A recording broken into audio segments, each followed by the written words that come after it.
নমস্কার বন্ধুরা, স্বপ্নপূরণের ইচ্ছে ডানায় আপনাদের স্বাগত। আজ আমি ধনেপাতা বাটা দিয়ে পার্শে মাছ রান্না করে দেখাচ্ছি। এর জন্য আমি এক বাটি ধনেপাতা, 3টে কাঁচা লঙ্কা দিয়ে বেটে নিয়েছি আর 3টে পার্শে মাছ নুন হলুদ মাখিয়ে রেখেছি। এবার আমি রান্নায় চলে যাব। কড়াইতে তেল গরম করে নিয়েছি। এবার আমি একটা একটা করে পার্শে মাছ খুব সাবধানে ভেজে তুলব।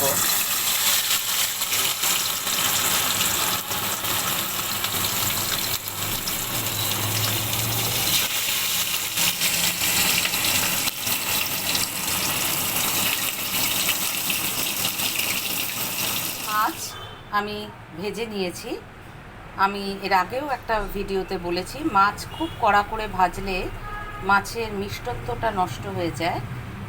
আমি দেখুন এইভাবে 3টে মাছ ভেজে নিয়েছি। এবার কড়াইয়ে যে তেল আছে আমি তাতে সামান্য একটু মেথি ফোড়ন দিলাম, দিয়ে এবার আমি ধনেপাতা বাটাটা দিয়ে দিচ্ছি।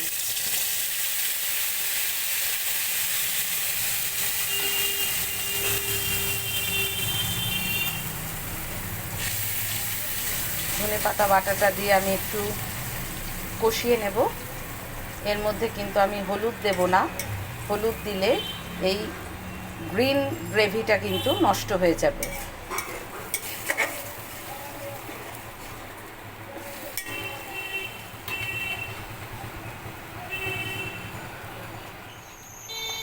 মশলাটা আবার একটু নাড়াচাড়া করে এর মধ্যে আমি দিয়ে দিচ্ছি অল্প পরিমাণে নুন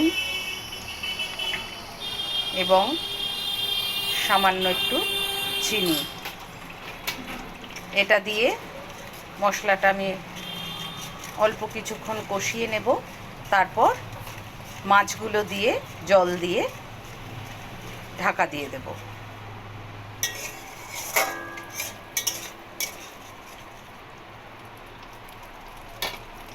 ধনেপাতা বাটাটা কষানো হয়ে গেছে।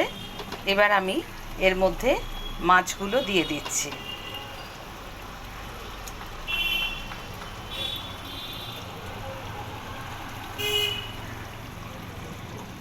মাছগুলো দিয়ে খুব সাবধানে একটু উল্টে পাল্টে দেব, যাতে মাছ ভেঙে না যায়। এইভাবে হালকা হাতে একটু উল্টে দিচ্ছি।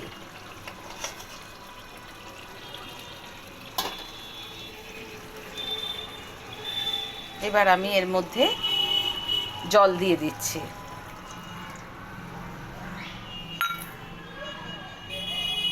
ঝোলটা ফুটে উঠলেই আমার কিন্তু ধনেপাতা বাটা দিয়ে পার্শে মাছ রেডি হয়ে যাবে। খুব সামান্য উপকরণ এবং খুব তাড়াতাড়ি হয়ে গেল। কাঁচা লঙ্কা এবং ধনেপাতা বাটা দিয়ে পার্শে মাছ রান্না করলাম। দেখুন ঝোলটা কিন্তু একদম এরকম সবুজ হবে। আপনারাও বাড়িতে বানিয়ে দেখবেন, খুব তাড়াতাড়ি হয়ে যায়, কোনো ঝামেলা নেই এবং খেতে দুর্দান্ত হয়। ভালো লাগলে অবশ্যই আপনারা লাইক এবং শেয়ার করে দেবেন। সকলে ভালো থাকবেন, সুস্থ থাকবেন।